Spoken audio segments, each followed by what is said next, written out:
Should we count off? No. Okay, thank you. Alright, today I'm going to be talking about sign language and why I think that it should be more universal and why it should be taught more and used more. So, first I'm going to start with where everything started.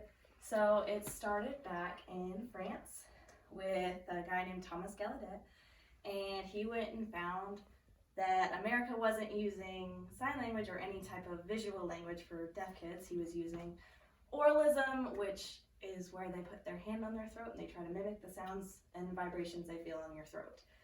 And he went to France and found that they were using their hands to communicate, and it seemed to be working really well, and a lot of people have used it.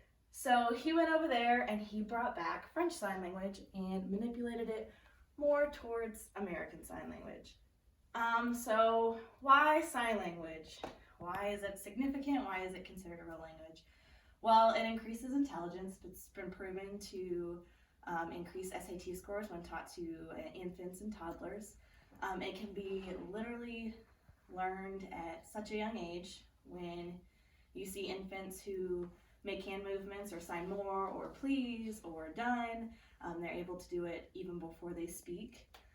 And it breaks down barriers between the hearing and the deaf world. So they feel like they are separate until you're able to break the boundaries of language.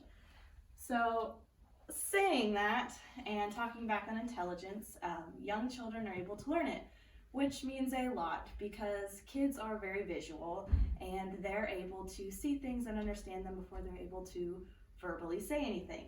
Because sign language is visual, obviously they're able to pick it up a lot more, and it uses a totally different side of their brain, which increases the use of both sides of their brains. Baby sign language is super cute. I don't know if any of you have seen babies use sign language.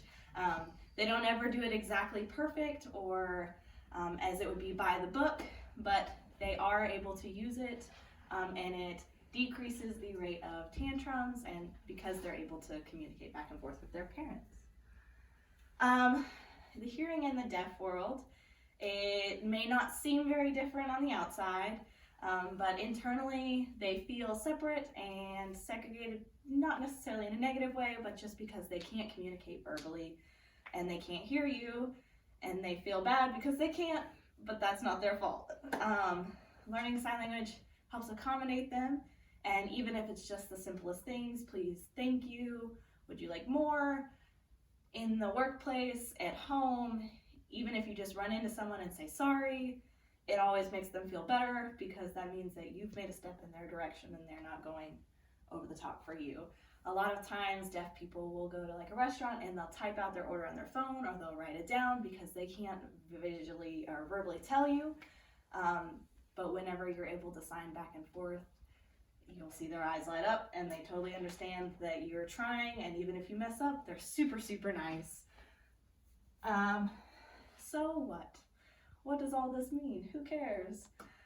Learning sign language also looks good on applications anywhere. If you know any amount of sign language and you're able to help anyone in any single way, it's good on college apps, it's good on grad school, it's good on job applications. It proves that you're bilingual. It may not be universally considered bilingual, but it shows that you can communicate with a unique group of people.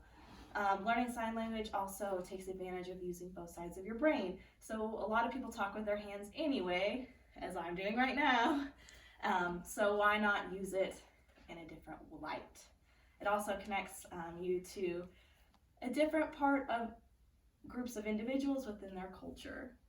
So I hope that I was able to inform you on sign language a little bit more, make you at least interested in going a little bit further in your education. Thank you. One more time.